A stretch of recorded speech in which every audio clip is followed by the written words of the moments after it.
all sweating words and singing our song of affirmation found in your order of service. Gather this hour as people of faith, with joys and sorrows, gifts and needs. Light this beacon of hope, sign of our quest for truth and meaning, in celebration of the life we share together.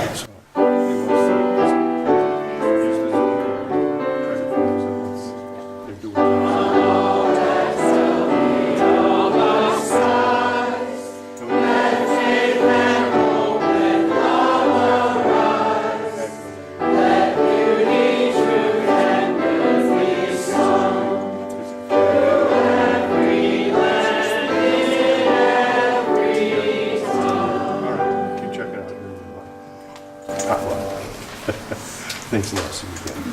Well, it is good to be home, friends. Good to be gathered once more, circling round each other, comforted by the familiar, inspired by the new, and inspired by each other.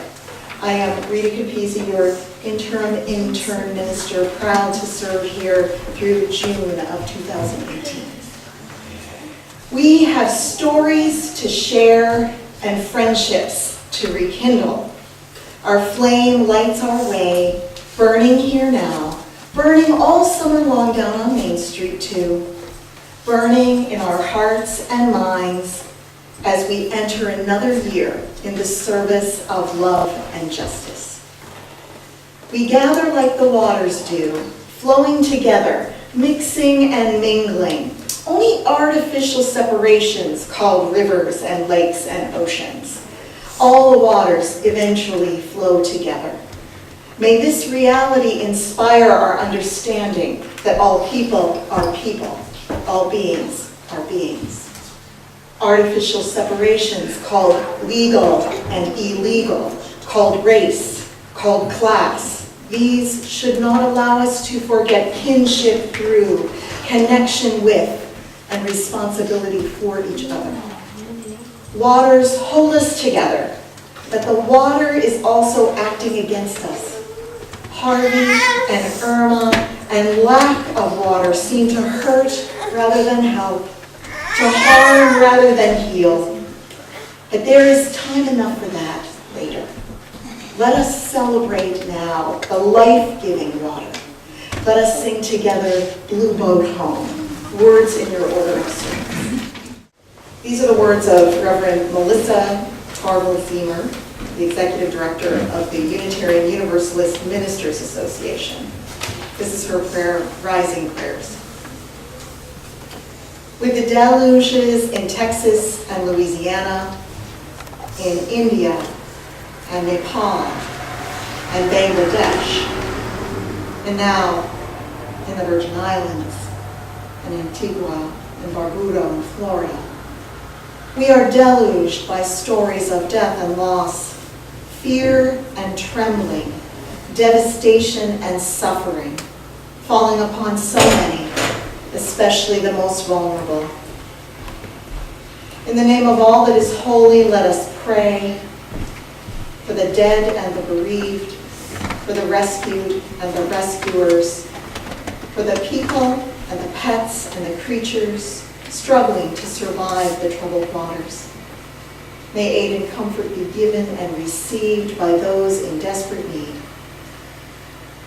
In the name of all that is holy, let us pray for the people who witness from all of our places in every land on the earth. Help us to understand that we are part of this story too. In this moment, our part is to enact love in whatever way we can.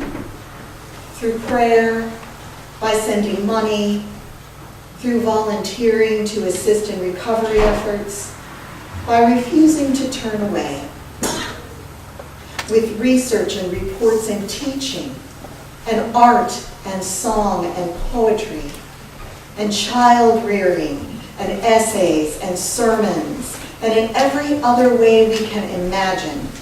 Let us help us to tell the stories of our connections. We are one people sharing our earth, with choices to make about the chapters still to come. Help us to choose the way of love and justice. God of many names and no name at all, help us to choose the way of love and justice. Amen.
The Other Side of the River, adapted by Cat.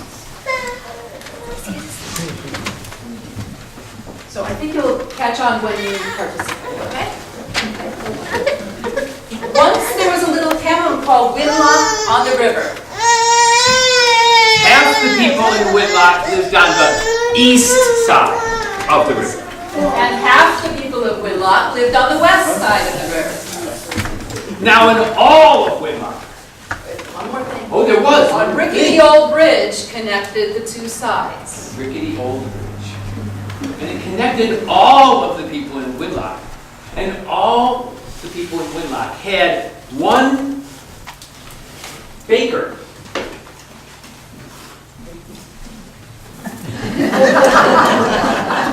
One chimney sweep.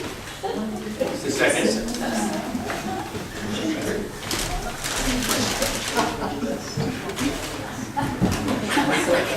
One cobbler. One weaver.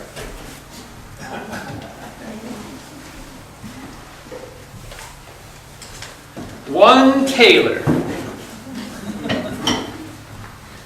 One blacksmith.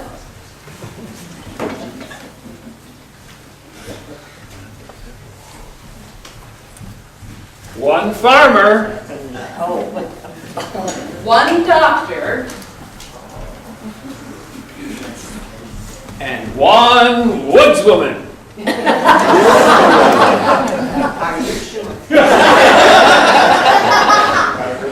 Now strangers passing through Whitlock might have thought it looked like a nice place to live, but they would have been wrong. The old people on the east bickered with the old people on the west. It sounded like this. Ready, try it. The robust people of the west, there are a lot of them, but anyway, with the robust people of the east. And all of the children teased each other unmercifully, sort of like, We would all chant, "Beast from the east," ready? Beast from the east, we would just chant, pest from the west. pest from the west. You're a cheat. You're a cheat. You're a mess. You're a mess. Insults flew and fists flew too. Then, one night, the wind began to howl. And the lightning flashed! And the thunder roared! And the rain came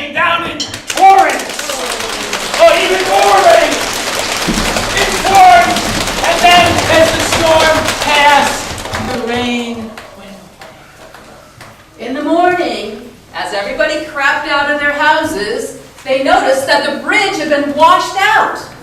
On the east, they said, fine, fine. Leave it like that. On the Leave west, it like that. the west said, good. Good. We like it like that. We like it like that. And we said, fabulous. Fabulous. Well, the next few days were the calmest, most peaceful, most enjoyable days anyone in Whitlock could ever remember. Until the baker noticed smoke in the bake shop.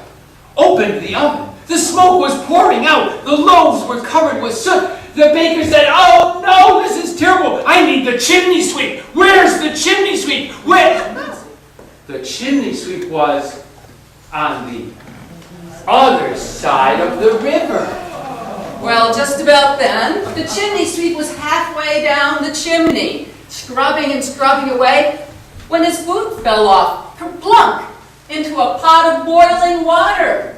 My boot, I need another boot, cried the chimney sweep. But where was the cobbler? On the other side of the river.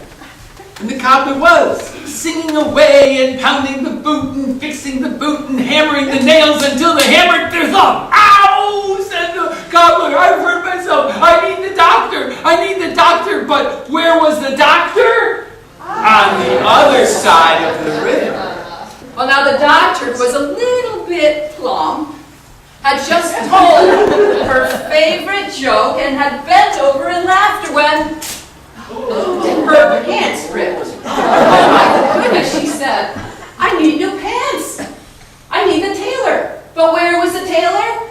On the other side of the river. And the tailor was sitting on the stoop of the shop. I'm ruined, said the tailor. The sign on the door said, closed. I have needles and pins and a sewing machine, but I have no cloth. I need the weaver. I need the weaver for more cloth. But where was the weaver? On the other side of the river. Well, just then, the weaver, sitting at her loom, stopped weaving. She had no more weft for warp. I need more wool, cried the weaver. I need the farmer and the farmer's sheep. But where was the farmer? On the other side of the river. Yes, the farmer was on the other side of the river, in the field, plowing the field with the horse, looking out across to the pasture full of sheep grazing, when suddenly the horse stopped. And the farmer looked, the horse had lost its shoe, and it wouldn't go any farther.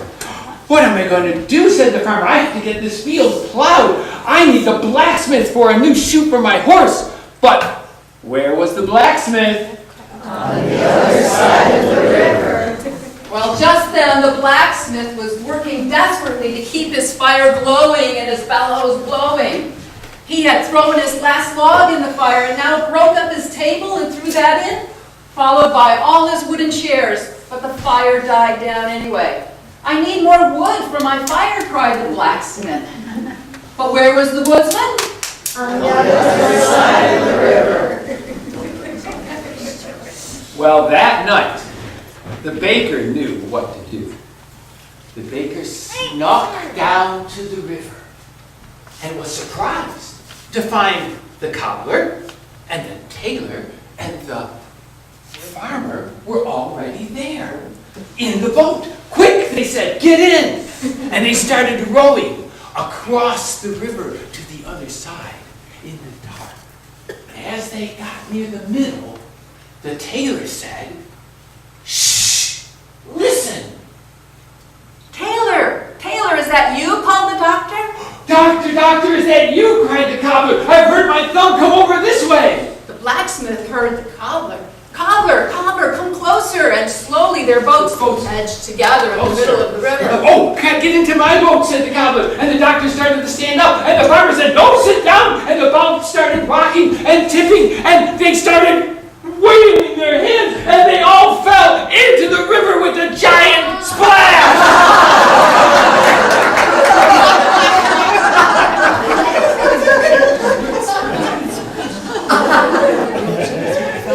What should we do? Yelled the blacksmith.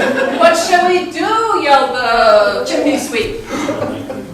The farmer yelled, "Swim!" And some swam east. And some swam west. Well, the next morning, they knew exactly what should be done. The people of Winlock began to build a new bridge. No one can say who worked harder or faster, just that the bridge is stronger. And now, the old people on the east side smile at the people on the west side. and the robust people of the west side work with the robust people of the east side. And all of the children play together. Now, if a stranger passed through Winlock today and thought it looked like a nice place to live, he would be right.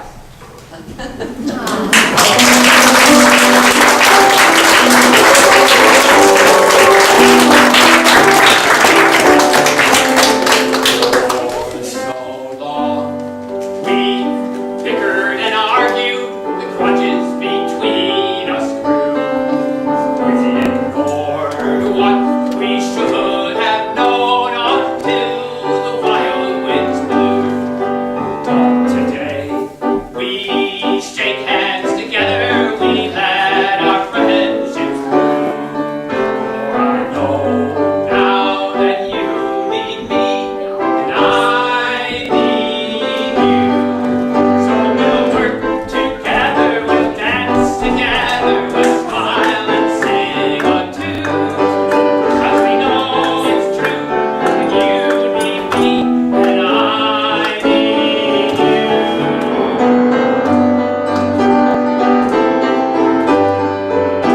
You can sway in your seats if you feel so inclined. Or, of course, you can waltz if you wanted to.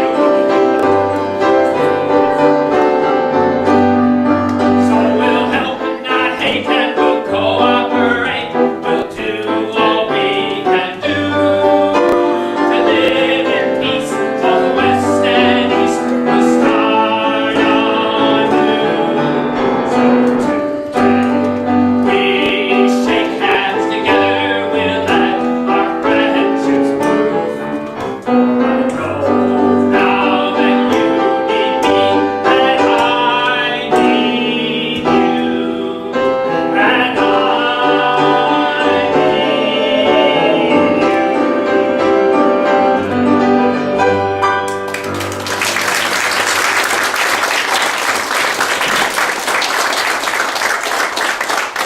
So we'll be having more stories from the Netherlands in the future. They should be teachers. Oh, the river. The waters flooding only seem to divide the people. We all need each other, and the river is the reminder. The separation is the call to connection. Now we pool our hearts and our minds together, preparing for the work of connection with each other and with the wider world. We mix and mingle our waters as a sign of remembrance and healing. We mix and mingle our waters, creating a bridge between us and all people and all beings. And so, here's some water that represents last year, making a bridge to our past with all its joys and sorrows and labors of love.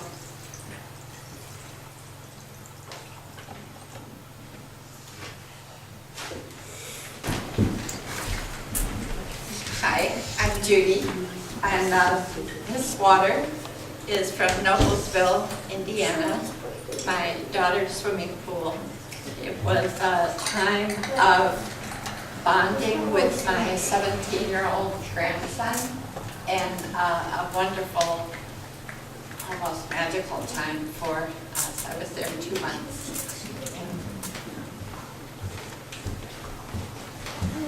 I'm Kit, and my masseuse gives me water, so this is healing water.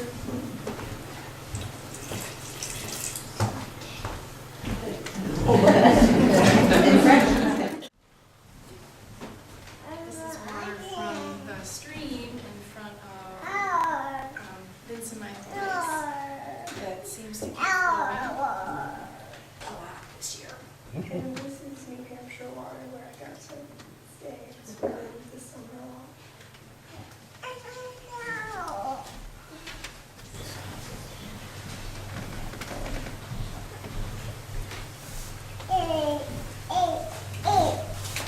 Any more? Any more, Sheila? And so a prayer for us all, in the words of Thich Nhat Hanh. Water flows over these hands. May I use them skillfully to preserve our precious planet. May it be so. So right now, water is falling down harder than any of us want it to. It floods, destroying lives figuratively and actually. Real tears mingle with the flood waters. And in other places, the water is not falling down harder than any of us want it to. No water makes for drought, makes for wildfires. And everywhere, the wind whips violently, spreading the flood, spreading the fires, terrifying, and out of our human control to direct or end. The climate has changed, and we are all in the midst of it. And the metaphors too, the floods of hatred, the drought of neighborliness, the fires of narrow nationalism, all these unleashed in our political system. Like actual droughts and floods, these too overwhelm us. All we can do is exactly what we must do. The waters, both too much and too little, they are the bridge between us. They are the link between us and our currently comfortable and beautiful home. And they are the disasters falling upon us, plagues humans have visited upon ourselves. Still, we are not hopeless. We are not incapacitated, even though the floods and the fires, both actual and metaphorical, are very, very real. No. Here we gather together.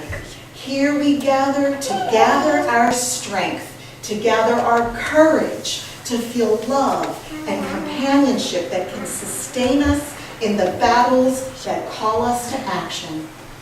Our sheltering walls give us the space and the time to gather ourselves into the resilient and hopeful people we need to be in order to keep fighting injustice, to continue caring about the pain and sorrow of siblings far from us, but connected to us. The waters and the lack of waters, they are the bridge between us. From the strength we create as a community, we may send ourselves outward, offering donations to aid those most at risk of the flooding and the fires. From the strength we create as a community, may we send ourselves outward, going to protest against injustice and humane treatment of those most at risk of harm from our government and the inequities of our social system. From the strength we create as a community, may we send ourselves outward, reaching into our near communities to offer solace and shelter to those whose labor and terror bring food to our tables. Yes, friends, let us gather our love and our strength, bridging the waters. For this work in the world, individually and collectively, is a beacon of light in the turmoil. Let us promise this, friends, today and every day, as you remember you are loved, you are welcome, you are wanted, and you are needed. May you feel it so. Let's sing together. Please rise in body and spirit, for love will guide us. Words printed in your order of service.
Join us for worship every Sunday at 10 a.m.